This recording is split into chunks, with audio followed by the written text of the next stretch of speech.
Hola, les damos la bienvenida a Aprende en Casa 3, un espacio en el que vamos a poder estudiar y divertirnos desde nuestros hogares. Hoy nos acompaña la maestra Gabriela. Maestra, ¿cómo está? Muy bien, Juan Carlos, muchas gracias. Qué bueno, maestra. Vamos a tener el gusto de estar con ustedes en esta clase de Ciencias Naturales de sexto grado. ¿Están listos? Pues, maestra, vamos a comenzar. Perfecto. ¿Ya te diste cuenta? Qué bueno que nos dejaron aquí un poco de agua porque la verdad es que se siente mucho calor. La verdad que sí, maestra. Sí. Y debemos de mantener nuestro cuerpo bien hidratado. Uy, sí, exactamente.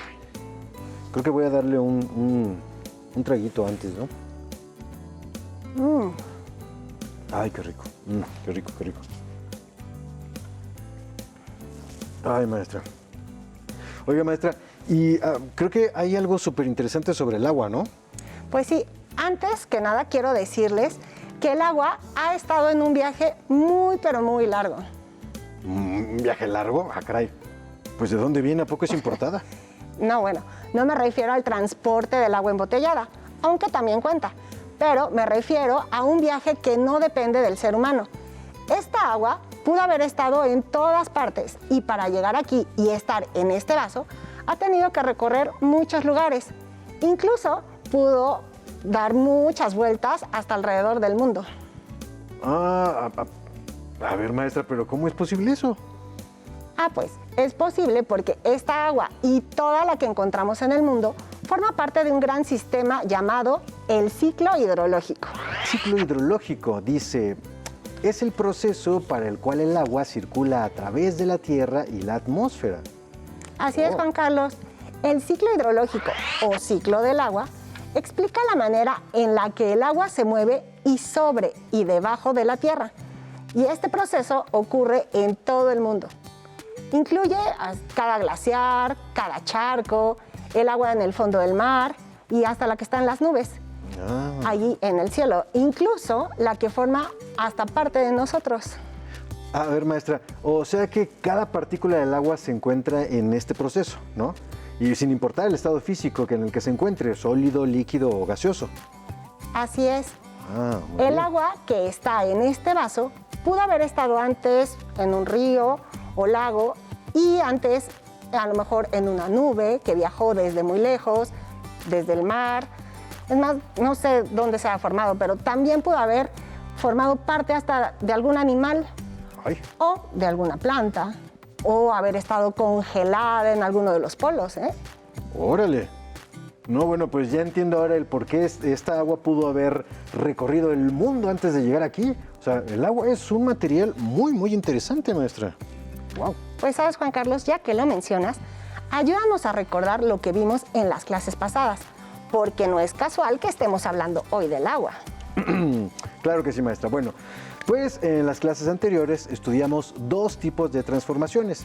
Las temporales, que se refieren principalmente a cambios físicos de los materiales, y las permanentes, que tienen que ver con cambios en la composición de un material y la formación de nuevas sustancias. Perfecto, ¿eh? Recordemos que el agua es materia y como lo dijiste hace un momento, el agua es un material muy interesante porque la podemos encontrar en la naturaleza en sus tres estados físicos, sólido, líquido y gaseoso. Y aunque comúnmente conocemos como... Hielo, agua y vapor. Exactamente. Recuerden que los estados del agua dependen de la temperatura. A bajas temperaturas, el agua se congela y con el calor se evapora. Estos cambios son ejemplos de transformaciones temporales que ocurren constantemente en la naturaleza. Muy bien. Veámoslo en la siguiente imagen. ¿Me podrías apoyar, Juan Carlos, a explicarla?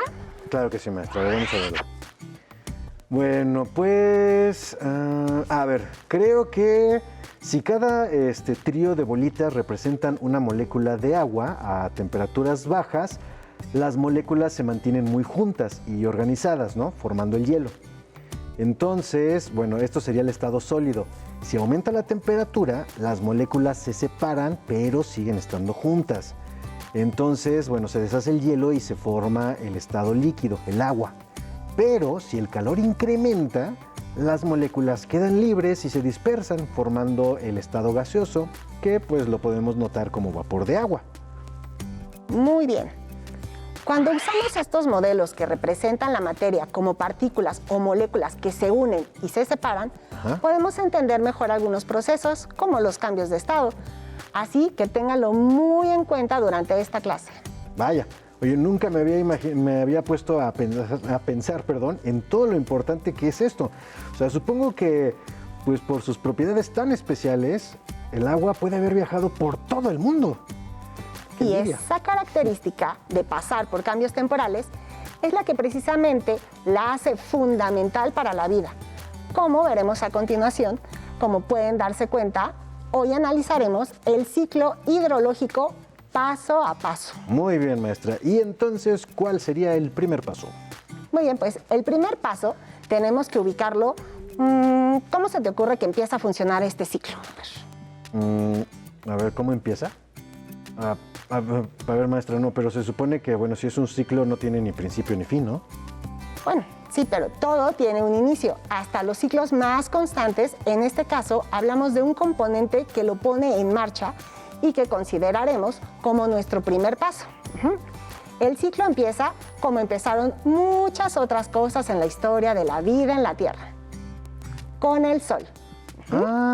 Con el Sol. Bueno, el Sol siempre inicia los procesos en nuestro planeta. Sí, el Sol es muy importante, precisamente porque aporta la energía para que ocurran los cambios de estado. Cuando la energía del Sol calienta la superficie de los cuerpos de agua, es decir, de los mares, lagos y ríos, las uniones entre las partículas del agua, que está líquida, se rompen y al quedar libres comienzan a subir hacia la atmósfera en un proceso que llamamos... Evaporación, maestra. ¿Verdad? Muy bien. Y la evaporación es la conversión de un material del estado líquido a gaseoso. Maestra, ¿qué quiere decir en este caso la palabra conversión? Bien que lo preguntas. Aquí lo estamos utilizando como un sinónimo de cambio o transformación. Generalmente usamos este término en matemáticas para hablar de las equivalencias entre diferentes unidades de medida o del valor de las monedas de diferentes países. Pero en este caso es igualmente válido. De acuerdo, maestra. Entonces, un ejemplo de evaporación puede ser, pues, no sé, cuando nos mojamos y luego nos dejamos secar al sol sin usar ninguna toalla, ¿no? Sí, porque el agua que queda sobre tu piel al calentarse se convierte o transforma en gas. En este caso, vapor de agua. Cuando las moléculas del agua pasan al estado gaseoso, quedan libres y son mucho más ligeras que en su estado líquido y pueden elevarse e integrarse al aire de la atmósfera a cientos, incluso miles de metros de altura. ¿Y qué crees que pasa con la temperatura en esas alturas? Pues aumenta porque está más cerca del sol, ¿no? ¿Recuerdas lo que sucede con los gases del efecto invernadero? Sí, atrapan el calor en la atmósfera. Precisamente. Por lo tanto, el calor que sentimos en un determinado punto del planeta se concentra sobre ese mismo punto, pero hacia arriba, en las partes superiores de la atmósfera, será menor. Entonces, bueno, por arriba de esa zona es al revés, o sea, los gases se enfrían. Exacto. ¿Y qué pasa cuando el vapor se enfría? Pues cambia de estado, regresa al estado líquido. Así es. Es un proceso que llamamos... Condensación. Exactamente. Que sería la conversión del estado gaseoso a líquido. Y como dijimos antes, en su estado líquido, las partículas de agua pesan más. Pero en este proceso forman gotas microscópicas y muy ligeras como para caer a la superficie de la Tierra. Por lo tanto, se acumulan en el cielo en forma de nubes. O sea que las nubes son agua líquida al fin y al cabo, pero pues no caen porque las gotas son pequeñitas, pequeñitas y muy ligeras. Así es. Si la temperatura disminuye más, esas gotas microscópicas pueden congelarse y formar cristales de hielo, también microscópicos y muy ligeros. Como para caer, como dato interesante, se necesita de 1.000.000 de estas partículas, gotas o cristales microscópicos, para formar una partícula suficientemente grande que pueda caer como lluvia. Por eso es que las nubes flotan. Ay, maestra, ahora entiendo cómo es que cae tanta agua de las nubes durante un aguacero, ¿no? Así es. Y eso precisamente nos da pie para hablar del siguiente paso en el ciclo hidrológico, la precipitación. Ajá. Muy bien. Que es un proceso que produce que el agua de las nubes caiga en forma de lluvia, nieve, aguanieve o granizo. Cuando ocurre, el agua llega al suelo, cae en las montañas, en los valles, en los campos, de donde escurre hacia lagos y ríos y eventualmente llega al mar. ¿Saben? También puede caer directamente sobre los grandes cuerpos de agua, pero una cantidad importante se va a otra parte. A ver, Juan Carlos, ¿tú te imaginas dónde? A ver, maestra, si vemos la imagen... pues se va al subsuelo, ¿no? Exacto. Por el proceso de infiltración, el agua llega a ríos subterráneos y cavernas. En muchas ocasiones, desde ahí también puede llegar al mar, pero en otras, el agua se puede quedar dentro de las cavernas por millones de años. Esas reservas se conocen como mantos acuíferos. Maestra, el agua que se obtiene, de los pozos o que está en los cenotes allá en Yucatán, ¿sería un ejemplo claro de agua infiltrada en los mantos acuíferos? Exactamente, Juan Carlos. Se calcula que un porcentaje muy importante del agua fresca que hay en el planeta se encuentra en el subsuelo y es un agua que tarda mucho tiempo en reintegrarse al ciclo hidrológico. Entonces, prácticamente toda el agua que se precipita termina en el mar o en el subsuelo. Bueno, una parte importante del agua que cae se evapora rápidamente y regresa a la atmósfera. Eso pasa, por ejemplo, con las lluvias esporádicas en lugares áridos. También participan en este ciclo dos factores más. Uno es la transpiración y el otro la sublimación. La transpiración. Maestra, a ver, espérame, ¿la producción de sudor es muy importante para el ciclo hidrológico? Bueno, no me refiero a ese tipo de transpiración. Aunque, cuando sudamos, liberamos agua que se evapora y pasa a formar parte de la atmósfera. En realidad, me refiero a la transpiración de las plantas. Las plantas utilizan el agua para transportar nutrientes desde la raíz hasta las ramas y también a las hojas. Y cuando el agua llega a las hojas, mucha de esta ya no es utilizada. Termina su función y es eliminada en forma de vapor. Oh, ya entendí. Oiga, maestra, ¿y es mucha la cantidad de agua que liberan las plantas a la atmósfera mediante la transpiración? Pues es una cantidad importante, alrededor de unos 70%. Uy, pues me imagino que es una de las razones por las que llueve muchísimo en regiones donde hay muchísima vegetación. Exacto. Es un proceso que determina la humedad natural que encontramos en esos lugares. Y el otro factor que mencionamos, que es la sublimación, ocurre en lo alto de las montañas o en lugares donde hace mucho frío. Es la conversión del agua del estado sólido al gaseoso, sin pasar por el líquido. Esto sucede cuando hay luz solar, mucho frío, mucha altitud, poca humedad y viento seco en el ambiente. ¿Y llega a suceder al revés? O sea, pasar del estado gaseoso al sólido. Claro, la sublimación inversa o deposición son las heladas, son un ejemplo muy claro de esto. El agua pasa del estado gaseoso al estado sólido sin pasar por el estado líquido. ¡Órale! ¡Qué versátil es el agua! Gracias a sus transformaciones temporales o cambios de estado, y al sol por supuesto, es que tenemos este ciclo que se repite constantemente. El ciclo del agua también determina el clima de cada región y los fenómenos meteorológicos como huracanes, lluvias, nevadas, pero el ciclo del agua también lo podemos observar en la cocina. Comprobémoslo con un sencillo experimento. A ver, maestra, ¿qué experimento? ¿Saben? Primero vamos a tomar un poco de agua caliente. Muy bien, maestra. ¿Y qué hacemos? Hay que colocar un poco de agua caliente. Aquí en un recipiente, ya lo tenemos. Sí. Ahora vamos a taparlo. Sí, muy bien. Sí. Pues puede ser, si lo hacen ahí en casa, con un plástico transparente o con un plato igual de vidrio transparente. Bueno. Le vamos a poner un poco de hielo que tenemos aquí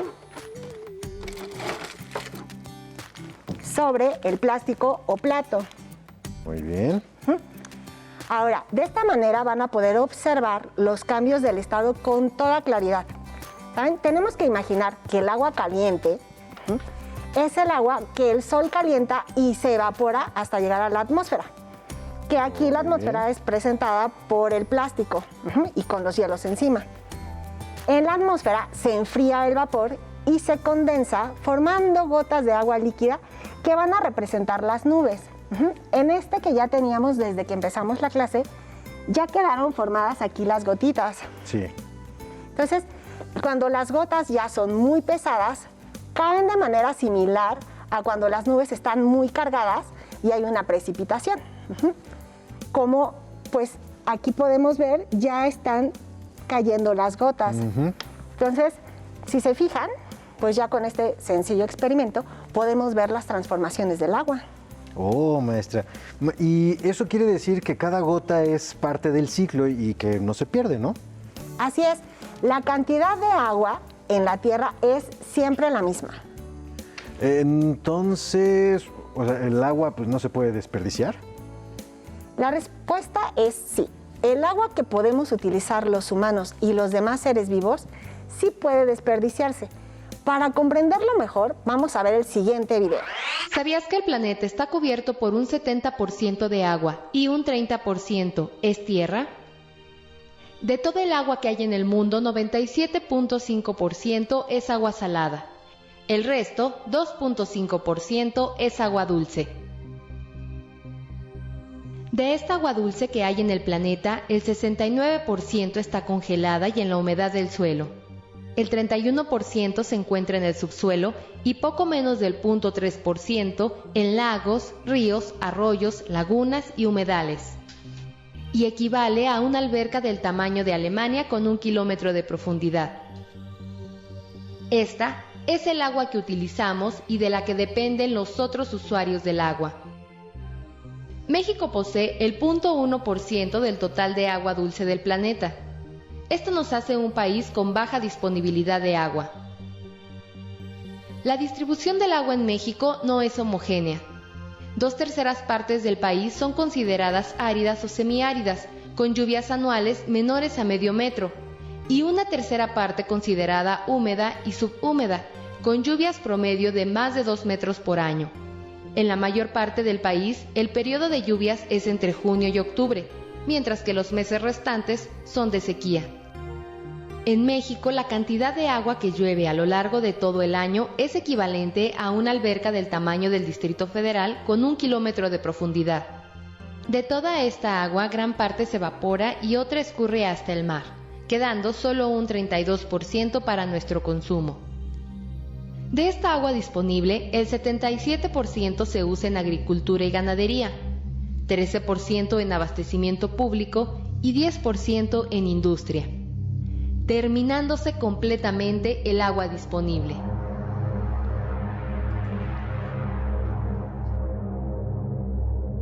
Gran parte del agua que regresamos al ambiente después de utilizarla está contaminada, con agroquímicos, con metales pesados y con una gran cantidad de sedimentos resultado de la erosión del suelo por la pérdida de los ecosistemas naturales.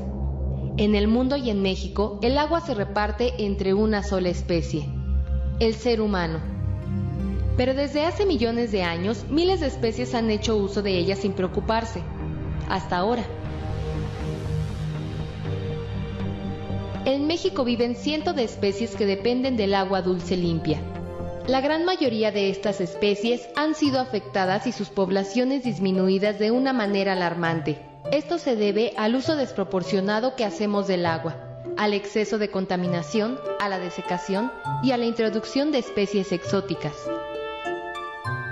Entre las especies extintas en México, uno de los grupos más afectados ha sido el de los peces dulceacuícolas.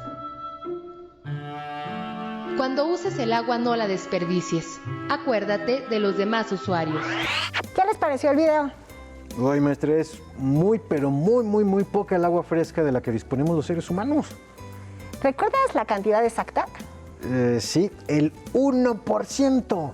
O sea, eso quiere decir que de cada 100 gotas de agua que hay en el planeta, solamente una nos sirve para consumo humano.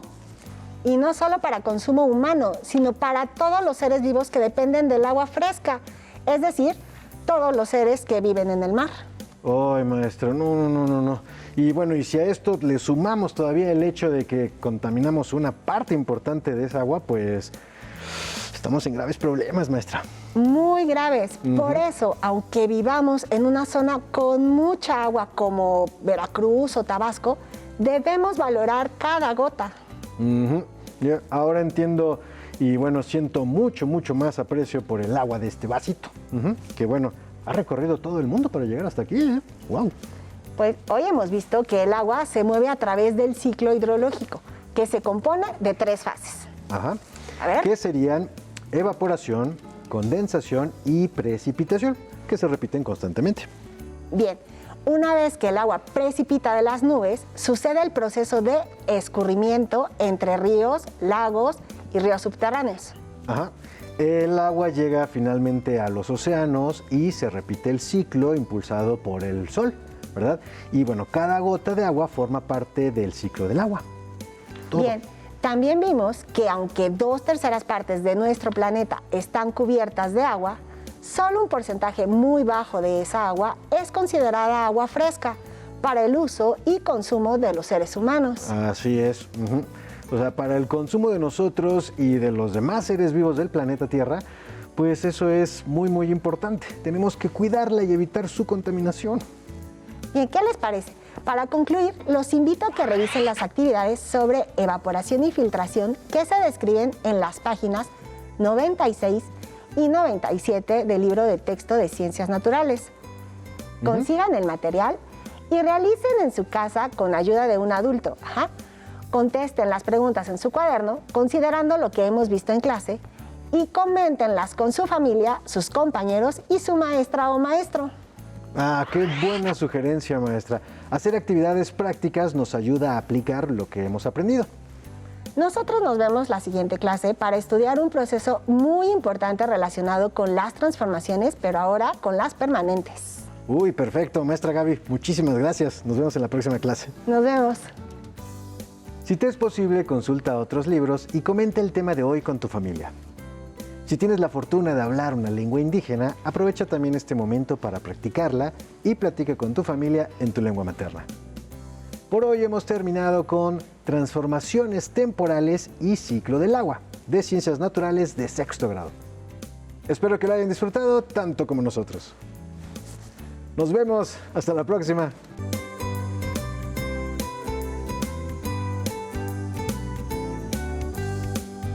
Pero antes, a movernos un poco.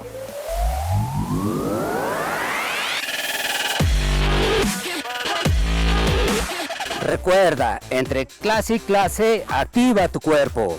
En esta ocasión vamos a trabajar el tríceps. Nos vamos a parar derechos. ¿Sí? Vamos a elevar los brazos, los vamos a llevar las manos atrás de la nuca y vamos a hacer una extensión, como si quisiéramos alcanzar el cielo. Venga, 1, eso, perfecto. Con fuerza, que se vea. Bien, Yair, muy bien, perfecto, exacto, así es. Ok, perfecto. Ahora vamos a hacer la demostración. Flexión, extendo, con fuerza. Bien, Yair, muy bien. Con fuerza, uno más. Bien, muy bien. Claro que sí. Bien, descansamos, Yair. Bajamos los brazos, respiramos, respira profundo. Ahora vamos a trabajar el brazo de bíceps. Nos vamos a parar derechos, vamos a pegar los codos a nuestro cuerpo y vamos a hacer la flexión a 90 grados. Bajamos, flexionamos, exacto, muy bien, Yair, así exacto.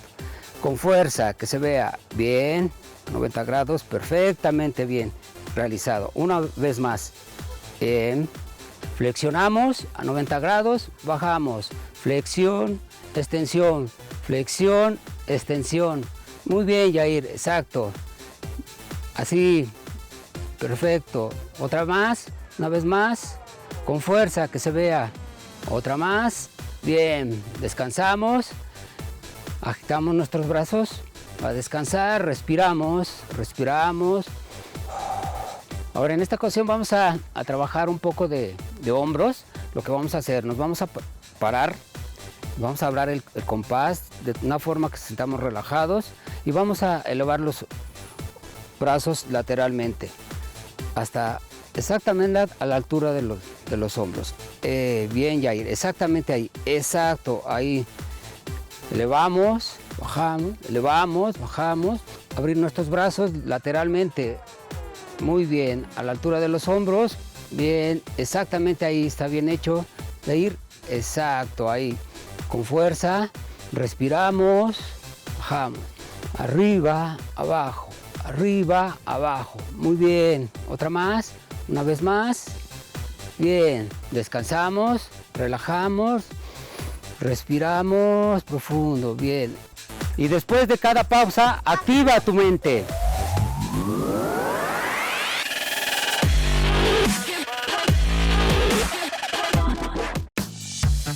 Si no tienes el libro de texto o necesitas ayuda para responder las preguntas, contáctanos.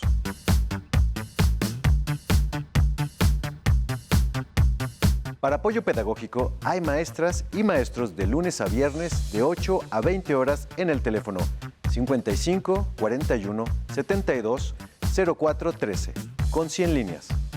También puedes encontrar los libros de texto en la página conalitech.sep.gov.mx. Si quieres volver a ver los programas de Aprende en Casa, los puedes encontrar en la siguiente liga: aprendeencasa.sep.gov.mx. Nos vemos. Cuídense. Adiós.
¡Atención! ¡Atención! A continuación, información importante.